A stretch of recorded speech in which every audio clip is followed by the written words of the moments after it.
Is anyone in the audience familiar with Washington, D.C., by any chance? There's a place, was a place on Wisconsin Avenue in Georgetown called Boogie's Diner. And that was the only job I've ever had in my life, was at this place called Boogie's Diner. It was like a jeans shop on the bottom floor and like a 50s inspired diner on the top floor. So you could buy like Gerbeau jeans and then go get like an ice cream thing. I was the soda jerk on the second floor. I was 17, it was like 2 months long, and I found out something very valuable in that job, which is that I'm not really employee material. I've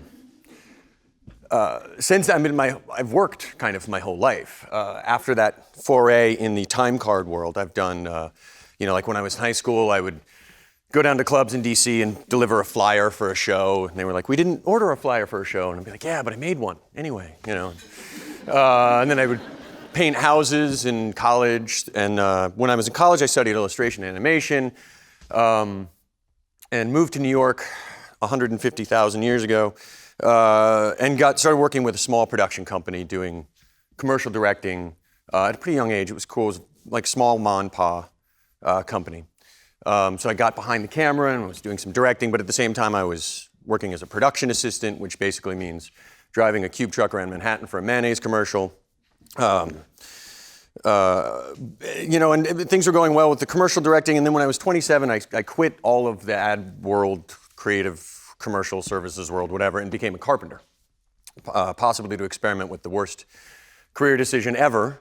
But I wanted to work with my hands, so that's what I did for a few years. And then, over those years, I forayed back into doing creative, commercial creative stuff. All the while I was doing art. I was making art. So now it's sort of a combination of things. The stuff that I do now is collage and sculpture, some performance stuff, installation, and I also direct commercials.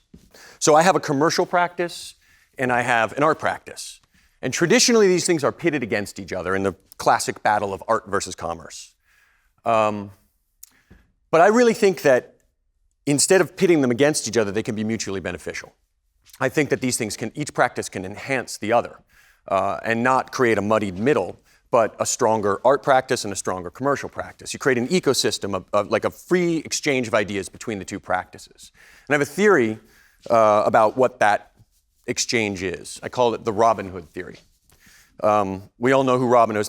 Thanks mainly to Mel Brooks' 1993 film Men in Tights, we all know the myth of Robin Hood. A Kelly Green-clad Aerosmith who traipses around the forest stealing satchels of gold from people in horse-drawn carriages and delivering those satchels to people who dress almost entirely in burlap. In other words, steals from the rich and gives to the poor. Rephrase that.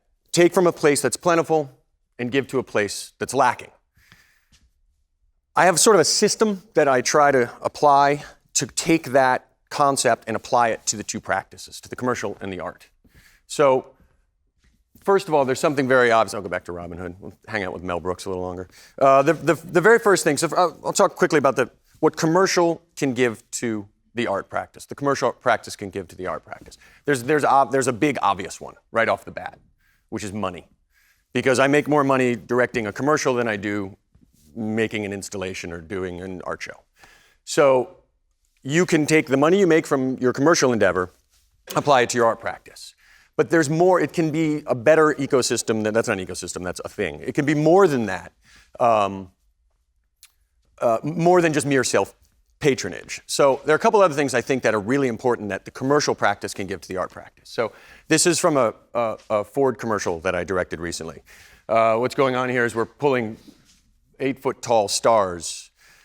The line in the script was, it pulled a 5-star rating. It's Dennis Leary. That's my Dennis Leary, by the way.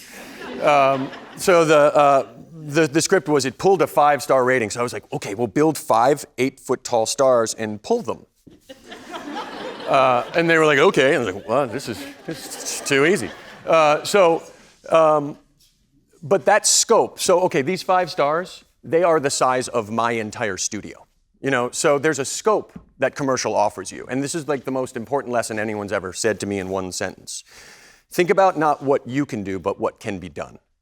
And in the commercial practice, you often have that opportunity to think well beyond just what you can do, but you can think about what can be done, say with people who know how to make 8-foot-tall metal stars. The other thing wrong slide. So the other thing commercial offers, I think the art practice, is access to experience. So what you don't see in this shot is the follow car, which is like this badass Porsche Cayenne with a Russian arm thing, and I'm in the back of it and like going, film that, you know. I don't know how to drive that car. I don't know how to operate the Russian arm thing, but I got the opportunity to work with people who do. And it's more about, it's not so much just about like, you know, do my bidding, but more about like, how do you do that? And so there's a wealth of people in the commercial practice that you can learn from what they do. I find that is an often larger set of people with a more varied sort of stuff that they do than you find in the art practice.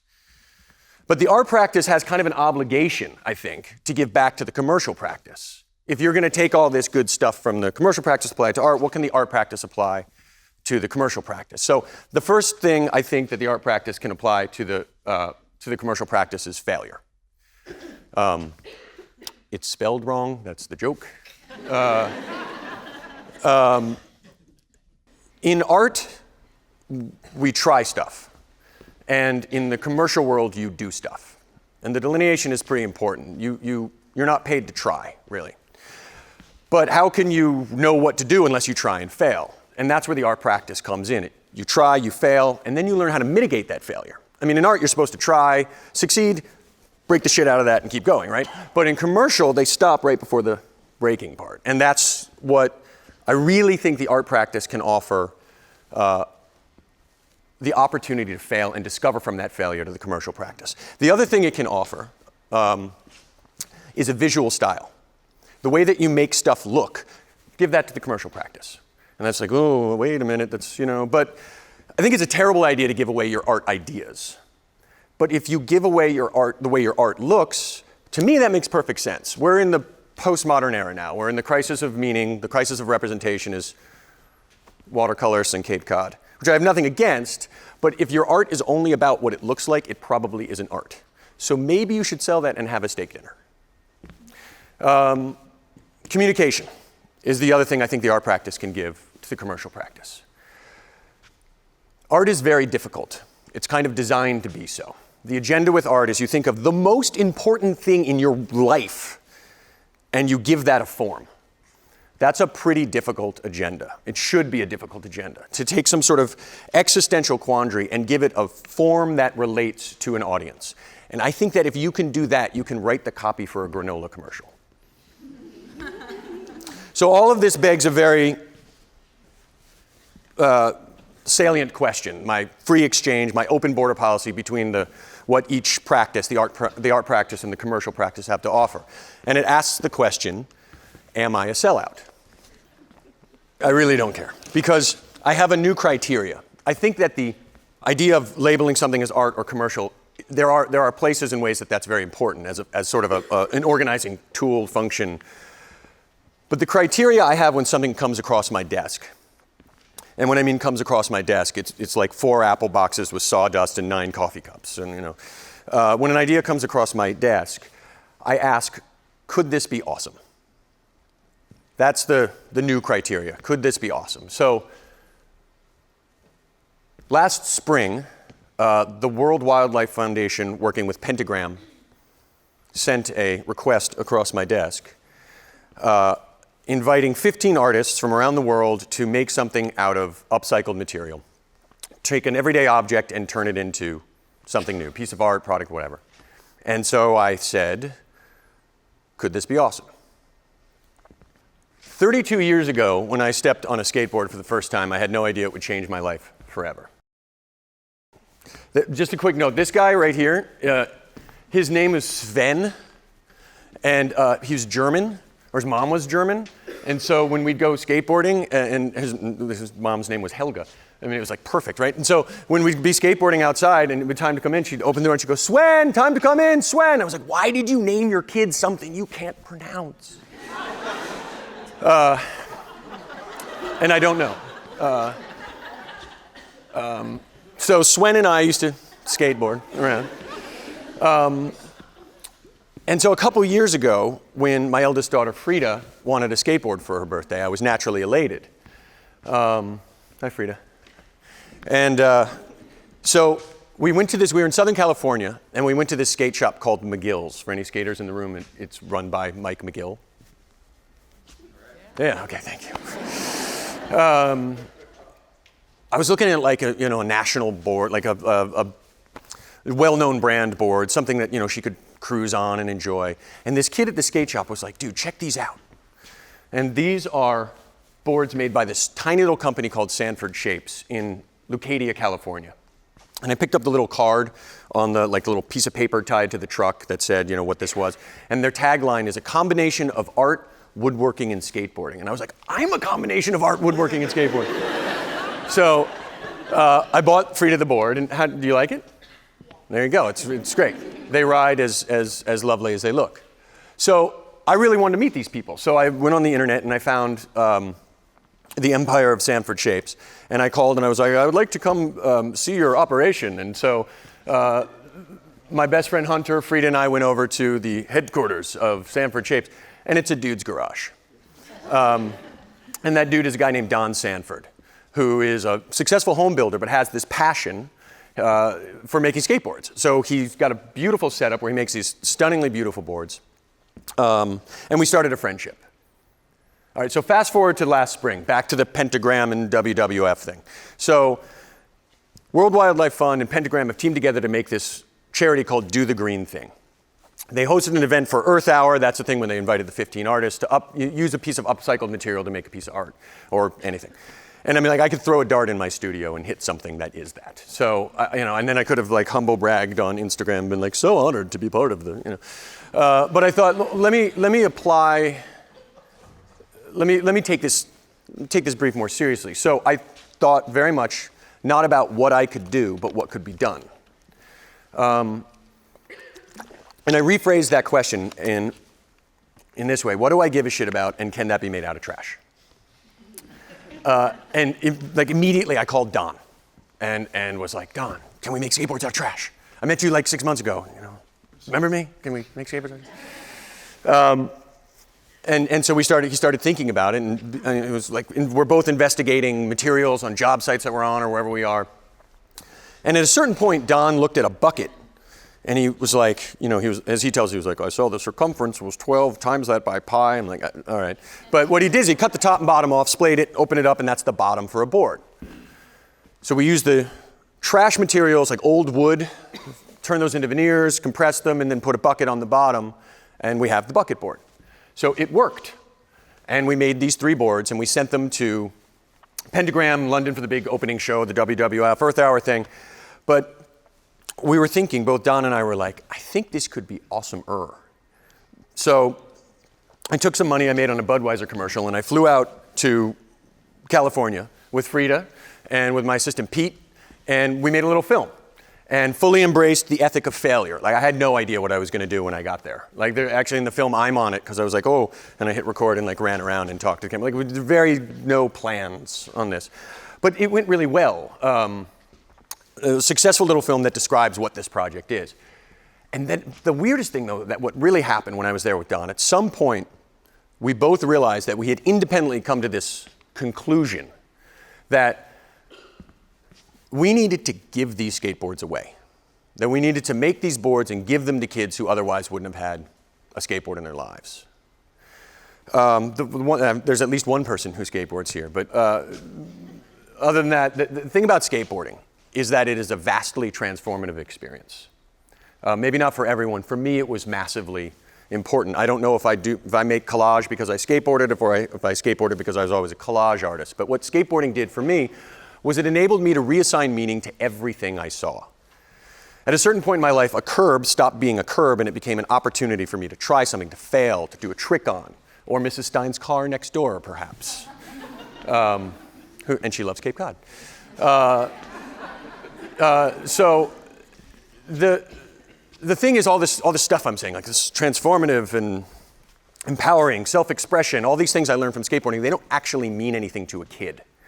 They certainly wouldn't have meant anything to that kid.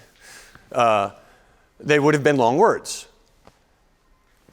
So what we thought with the bucket board is, this thing is not a metaphor. This is a practical example of transformation. This was supposed to be trash, and now you're skating on it. So bringing something that is not metaphorical to a kid might work. And then kids also have skateboards. So we made the film, put it out there, and it garnered a ton of attention. Vimeo gave it a staff pick, thank you, Vimeo. Which is great, and it got like 200,000 views, and people started calling us and emailing us and saying, how can we help? What can we do? I'm starting a skate park, can I send you my buckets? And I was like, this thing really could be awesomer. So I went to my wife, who's my business partner, with a business plan. And it was like, okay, I want to make skateboards out of trash. I don't know how to. It'll be really expensive, and then we're going to give away the product. And she was like, let's do it, you know. This is great. I mean, I have the best wife in the world, you know, so that's what we're doing. So then I was like, okay, now how does this play out? So I called my buddy Steve from Stoked, Steve LaRosselier, who may be here. Steve? I'll email you. Stoked is an incredible organization. They teach board sports to underserved youth here in LA, snowboarding, skateboarding, and surfing. I don't want to start a charity. I don't want to deal with the insurance.